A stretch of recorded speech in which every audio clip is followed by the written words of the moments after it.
दोस्तों क्योंकि साथ भी कभी तो आज के एपिसोड में आपने देखा कि एपिसोड की शुरुआत में नीति रियो को बताती है कि वह अंश विरानी का बेटा है और आखिर उसे अपनी यादें वापस मिल गई हैं। नियति रियो को बताती है कि बहुत समय पहले उसकी मुलाकात अंश से हुई थी और वे रिश्ते में बंध गए थे। फिर वह प्रेग्नेंट हो गई और अंश भारत चला गया। बाद में तुलसी विरानी ने अंश की हत्या कर दी और वह रियो को बताती है कि करण बहुत बुरा इंसान है। नियति रियो को बताती है कि करण ने उन्हें धोखा दिया था और रियो नियति से कहता है कि वह करण पर आरोप लगाना बंद करे। रियो नियति से कहता है कि करण ने बहुत कुछ किया है और तुलसी दादी इसके लिए जिम्मेदार है। नियति रियो से पूछती है कि करण ने उनसे झूठ क्यों बोला और रियो नियति से कहता है कि वह करण के बारे में ज़्यादा ना सोचे। रियो नियति के सामने तुलसी दादी के बारे में सब कुछ कबूल करता है और नियति पूछती है कि उसे सब कुछ कैसे पता चला।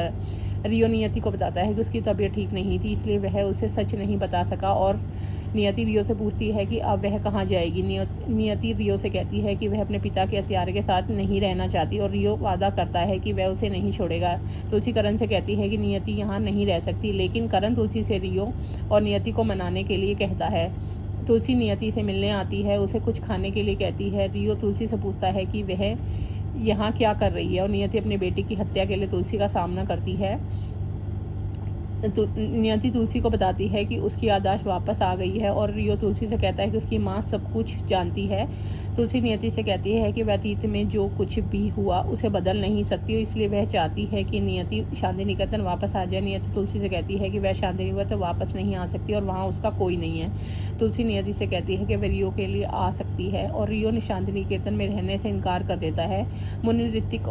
मुन्नी, ऋतिक, सलोनी और देव जमशेदपुर के लिए निकल रहे होते हैं। ऋतिक उनसे कहता है कि वह माँ के लिए चिंतित है और देव जमशेदपुर नहीं जाना चाहता। ऋतिक देव से कहता है कि वे अंगद और विंदा को अकेला नहीं छोड़ सकते। सलोनी ऋतिक से सहमत होती है। गौतम को यह जानकर आश्चर्य होता है कि नियति याददाश्त वापस आ गई और वे शांतिनिकेतन वापस न लौटने का फैसला करते हैं।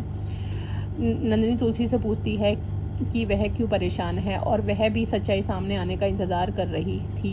तुलसी नंदिनी से कहती है कि वह उसकी भावना को समझ सकती है और अब नियति को पता चल गया है कि करण उसका पति है। नंदिनी तुलसी से कहती है कि वह उससे बहस नहीं करना चाहती और नंदिनी से कहती है कि वह सोचे कि आखिर गलत क्या हो रहा है। तुलसी नंदिनी को बताती कि रियो अंश का बेटा है, इसमें अंश की कोई गलती नहीं है, इसलिए रियो को कोई सज़ा नहीं मिलनी चाहिए। नंदिनी तुलसी से कहती है कि जो हो रहा है वह सही है। जब नियति को पता चलेगा कि उसने अंश को मारा है तो वह यह जानते हुए वापस क्यों आएगी कि वह भी उसके लिए जिम्मेदार है। नंदिनी तुलसी से कहती है कि उसे नहीं पता कि आगे क्या होगा, लेकिन उसने बहुत दुख झेला है और पार्थ भी नंदिनी का साथ देता है।